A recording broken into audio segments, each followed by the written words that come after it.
When people hear stories about homeowners associations, they often picture small disputes about lawn height, mailbox paint colors, or maybe the length of holiday decorations. But for one man, things escalated far beyond what anyone would ever expect.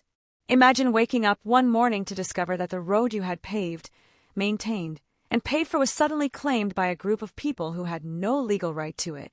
No discussion, no warning, no permission, just taken, as if your years of work and investment meant nothing.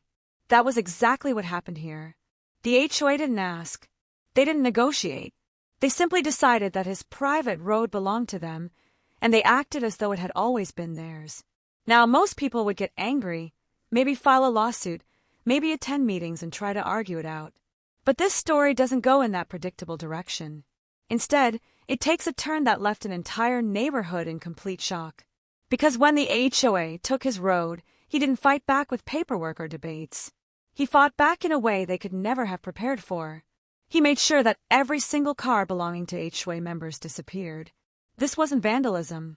It wasn't petty revenge. It was calculated. It was precise. And it was completely legal, though the HOA didn't realize it until it was far too late. The beauty of it all was in the simplicity. They had ignored ownership. They had ignored property rights. And in doing so, they set themselves up for a consequence they couldn't escape. When the dust settled, every one of their shiny cars, the symbols of their control, their status, and their pride was gone. Vanished. Not stolen, not destroyed, but removed in a way that left them stunned and powerless. The story spread quickly. Neighbors whispered, residents gossiped, and outsiders who heard the tale shook their heads in disbelief. How could an HOA be so reckless as to take what wasn't theirs? And how could one man turn the tables so completely without ever breaking a law? This is not a story about anger. It's not even a story about revenge. It's a story about standing up for what's yours, about exposing arrogance, and about teaching a lesson that nobody in that HOA will ever forget. Because when they tried to erase his rights, he erased their comfort, and the result was nothing short of legendary.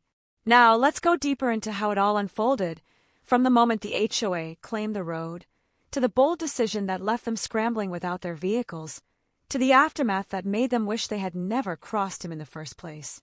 It all began with something simple, a private road. The man, who had lived on his property for years, had always known that the stretch of asphalt leading up to his home wasn't just some shared community pathway. It was his road. He paid for it. He maintained it. He was responsible for plowing snow in the winter and filling potholes in the summer. And for years, nobody had questioned it. Neighbors used it, of course, but they did so with respect because they knew the truth. It wasn't theirs. That changed when the local homeowners association got a new board. These new members were ambitious, controlling, and determined to extend their power beyond the limits of what they were actually entitled to. They looked at his road, saw how convenient it was, and decided it should be labeled community property. They held a meeting, passed a vote among themselves, and just like that, they claimed ownership. No purchase, no legal transfer, not even a discussion with the man who actually owned it. They simply declared it theirs. For most people, this would be infuriating. And it was. But anger alone wasn't going to fix the problem. The man knew that battling the HOA in meetings would be pointless. They thrived on rules, fine print, and endless bureaucracy. If he tried to reason with them, they would drown him in technicalities. If he filed a lawsuit, it would drag on for months or even years. Instead, he needed a way to remind them, in the most direct way possible, that the road was his. The warning they ignored. At first, he tried to handle it reasonably. He sent the HOA letters explaining the situation, legal documents showing his ownership of the road. He pointed out the maintenance records and receipts he had saved for years. He even met with a couple of the board members and reminded them that they had no right to claim what wasn't theirs. But the HOA wasn't interested. They dismissed his claims and said that the road had been used by the community for so long that it essentially belonged to them now. They even began handing out parking permits and telling homeowners that they could leave their cars along the road without restriction. That was the moment he knew they wouldn't back down. They believed their position was unshakable. And so, he made a decision. If they wanted to test ownership, he would show them what ownership really meant. The cars began to vanish. It started quietly. One morning, a couple of the HOA members woke up to find that their cars weren't parked where they had left them. They assumed it was a mistake. Maybe their spouse moved it. Maybe it had been stolen. Maybe there had been some confusion with local authorities. They filed reports, made phone calls, and spent hours trying to track their vehicles down. But soon it happened again, and again, and again. Within a week, nearly every member of the HOA had a story about their missing car. It wasn't random. It wasn't scattered. It was targeted. Every single vehicle belonging to the people who had voted to claim the road was gone. Panic set in. Rumors spread. People whispered about car thieves, about gangs, about some mysterious group targeting their neighborhood. The HOA held emergency meetings, and residents demanded answers. How could this keep happening? That's when the truth came out. Their cars hadn't been stolen at all. They had been towed. The simple genius. The man hadn't done anything illegal. He had simply exercised his rights as the owner of the road.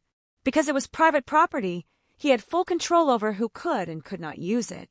And since the HOA had refused to acknowledge that fact, he called towing companies and had every unauthorized car removed. He didn't sneak around at night, he didn't damage the vehicles, and he didn't break a single law.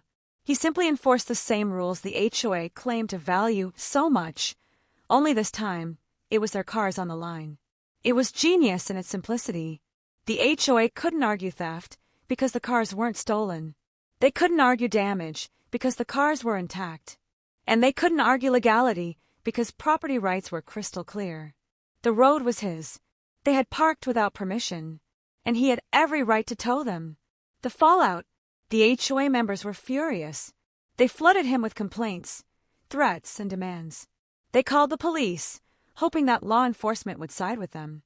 But when the officers looked into the matter, they saw the paperwork. They saw the proof of ownership. And they told the HOA what the man had been saying all along. The road wasn't theirs. Even worse for the HOA, every single car owner now had to pay hefty fees to retrieve their vehicles from impound lots. Tow charges, storage charges, and penalties stacked up quickly. What started as arrogance on their part turned into a financial nightmare. Some members had to pay hundreds. Others paid thousands, all because they had ignored the truth and tried to take what wasn't theirs. Word spread fast. Neighbors who had been silent before suddenly started speaking up. They admitted they had always known the road belonged to him. They shook their heads at the HOA's behavior and whispered about how the board had finally been put in its place. The turning point.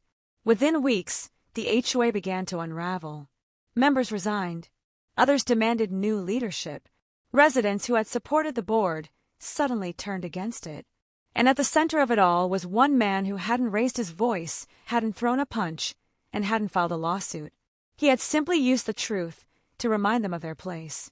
Eventually, the HOA reached out with an offer. They wanted to make peace. They wanted to stop the towing. They even offered to purchase the road from him. But by then, the damage had been done.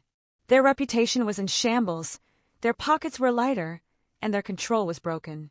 The man didn't need to take their offer. He had already made his point.